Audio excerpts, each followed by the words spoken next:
Vamos conhecer a história incrível de como uma cidade brasileira surgiu de um jeito, digamos, bem selvagem. É uma jornada em tanto que começa de uma forma que ninguém poderia imaginar. Imagina só, no século XVI, a terra que hoje a gente conhece como Lagoa Vermelha era o lar de mais de 1 milhão de cabeças de gado. Isso mesmo, gado trazido por missionários jesuítas e que foi deixado ali, vivendo livre, completamente selvagem. Parece loucura, né? Mas a pergunta é essa mesma. Como é que um rebanho gigantesco e indomado se tornou a base, o alicerce para tudo que veio depois? Foi esse gado que atraiu pioneiros e deu o pontapé inicial para criar uma comunidade do zero. Bom, antes de ser cidade, essa região era muito mais que um ponto no mapa. Era uma fronteira pulsante, sabe? Um lugar de parada essencial numa das principais rotas comerciais do Brasil daquela época e, claro, uma terra com potencial gigantesco, só esperando para ser descoberto. Por décadas, esse lugar foi tipo um oásis para os tropeiros. Eram eles que integravam o Brasil, levando mercadorias para todo lado.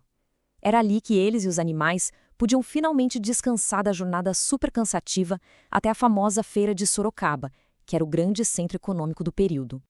E aí que a história dá uma virada interessante. Uma crise no comércio de mulas, que era super importante, fez com que muita gente de São Paulo e do Paraná tivesse que se reinventar. Eles olharam para esse mar de gado selvagem e viram ali uma nova oportunidade. Foi a pecuária que os atraiu para essa nova fronteira. Para transformar uma fronteira selvagem num lar de verdade, é preciso ter visão.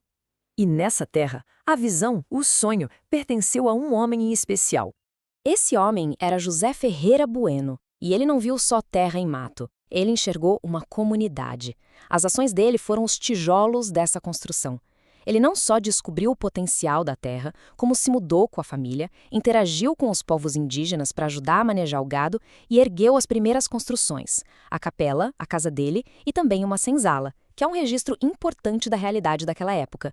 E o gesto final, ele doou, de palavra, um pedaço enorme de terra que se tornaria o coração da cidade. E olha que interessante, desde o comecinho, a intenção já era criar uma cidade de verdade.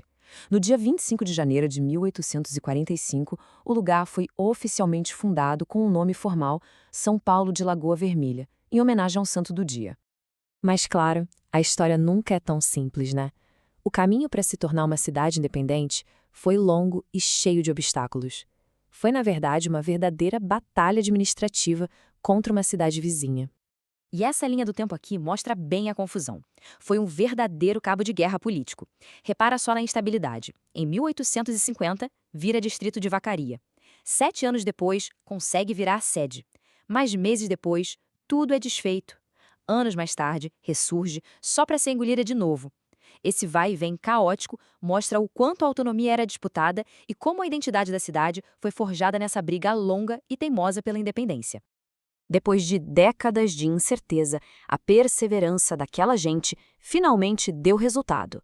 Vamos ver agora o momento em que a cidade renasce de vez, pronta para um novo começo.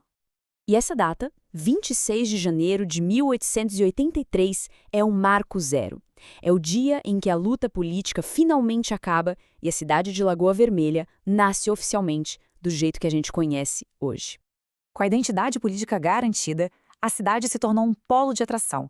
Gente de todos os cantos do mundo começou a chegar, e cada um trouxe um fio novo para tecer a rica tapeçaria cultural do lugar.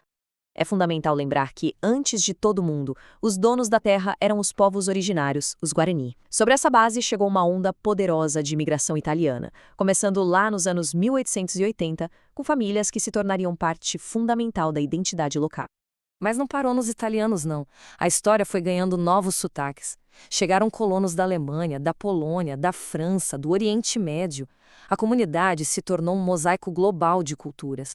E agora, se preparem para uma daquelas histórias que parecem roteiro de filme, que mostram como o mundo é pequeno.